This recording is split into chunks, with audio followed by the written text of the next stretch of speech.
We'll keep rolling with Coach Spavital. Questions for Coach? Start on the right with Gabe. Coach, how pleased were you with the efficiency of Kyle Allen for that second game?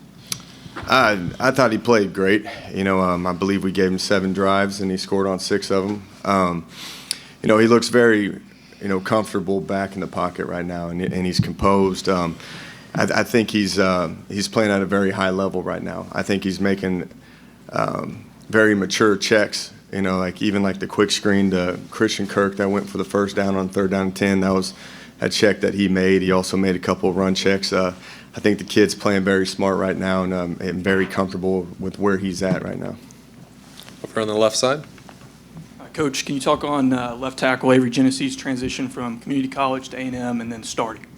Yeah, when we were recruiting him, we knew that we needed to fill a void right there because we knew we were going to lose some pretty important tackles. And he got the ability to come in, and we were fortunate enough to redshirt him. And he got to travel to all the away games. He got to run the offense for an entire year, and he's very athletic. He's probably our most athletic offensive lineman we got. Every single day he gets better. One part of the reason for his success is he goes up against Myles Garrett every single day, which that's naturally going to make you better anyways. And he's got great energy, has a lot of fun playing the game, and just to watch him continue to get better over the years, there's a lot. The ceiling's pretty high for that kid.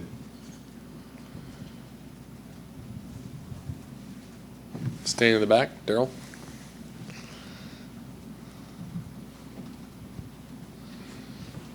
Did Kyler give you what you wanted to see from the standpoint of staying in the pocket more and trying to work those options versus, taking it and running it, which is what he really likes to do? I know. We all know what Kyler's capable of doing, and I really challenged him about staying in the pocket and going through his progressions, and I thought the kid did pretty well. There was times where he got out a little quicker than he should have, but I think he recognized that as he was on his way out, and then he'd make the quick completion. But, from the standpoint of just running the offense, he got better in this game, and I'm very pleased with just how he's starting to operate this system.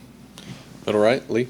Coach, the competition was a bit different from game 1 to game 2, perhaps. But did you see an improvement, though, in your offense from game 1 to game 2? Did you maybe iron out some wrinkles maybe that you possibly would have had against Arizona State?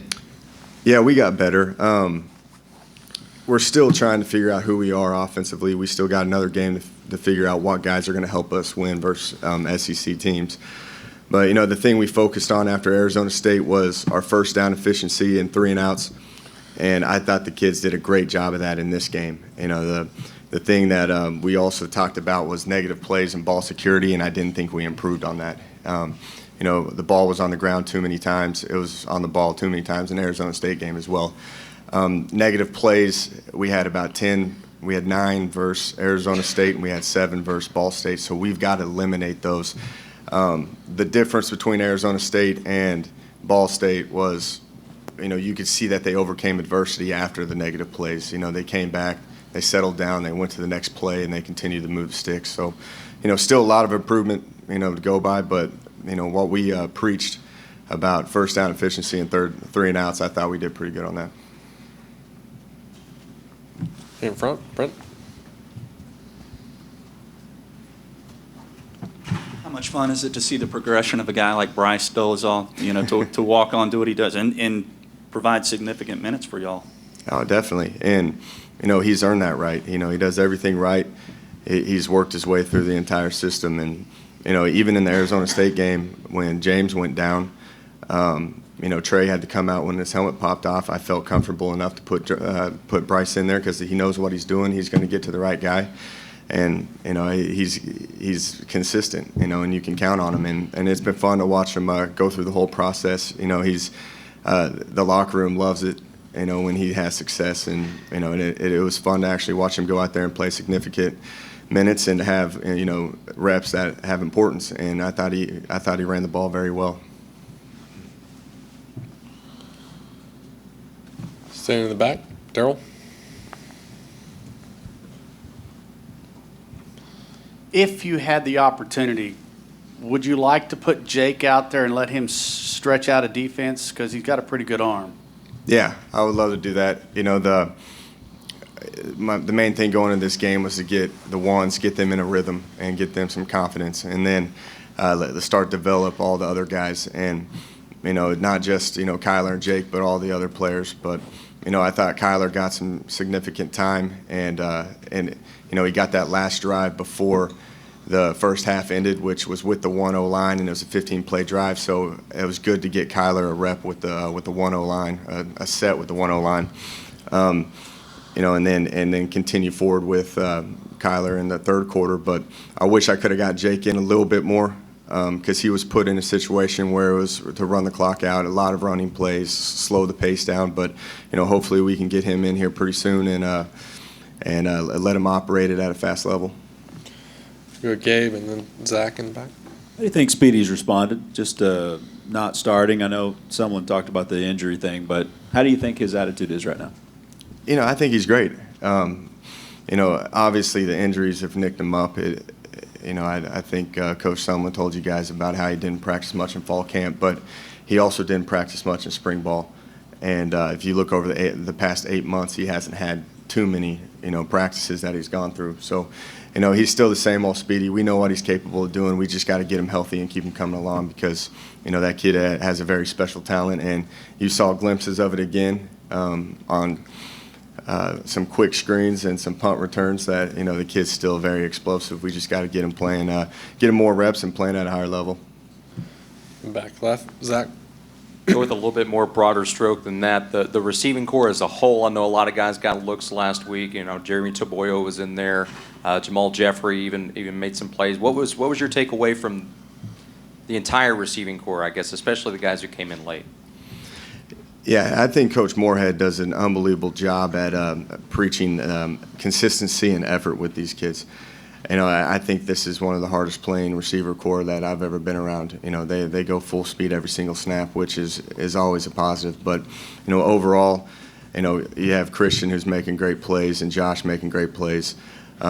Speedy's nicked up and coming along, and Ricky, I thought he had a very good game this past week versus Ball State, and it was good to see Ricky play consistently like that. Looking at Jeremy DeBoyo, that kid has had a great fall camp, and I expect good things out of him here in the future because he knows what to do on everything. He brings some speed to the game, and then he's a physical player. So it was good to see him get in the end zone this past week. Ratley still coming along.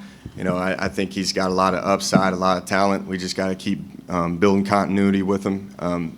Very intelligent player. He knows where to be. We just got to get him out there and keep playing with him. And Jamal Jeffrey, it was good to see him get some touches and see what he's capable of doing. Again, it was good to play a lot of receivers because we got to find guys that, once we hit SEC play, which guys are going to step up and make some plays, which, I'm going to still try to get Jamal some more touches in this game and see if he can get out there and make a few people miss and see what he's capable of doing. A team for one or two more. Brent? Then we'll end with Suzanne. Along those lines, how important was it to get the tight end a little involved, and especially as you move forward into SEC play? Yeah, definitely. I think Jordan Davis and Caden Smith can help us out. Didn't play much in the Arizona State game because didn't know where they were at. It was a great opportunity for these kids to get out there and run around and see what they're capable of doing. And, that's something that we've been recruiting to, getting Jordan Davis out there, which he brings a unique body type that he's 6'5", 6'6", 250 pounds, and he can run and catch. He was a receiver all through high school. We got to develop him in the box and see if he's capable of blocking. And I think those packages are going to continue to grow, and we just got to keep developing these guys and see if we can use them once we hit the Arkansas game. Suzanne, left side. 2 questions. One quick one on Speedy. What exactly did he injure? Is it his knee from last year? No, it's just soft muscle tissue. It just tweaks where he's just not full speed yet, and he can't just fire it up completely. But we've got a lot of sports science things, and he's hitting the training room all 3-4 times a day. So he's getting better each day.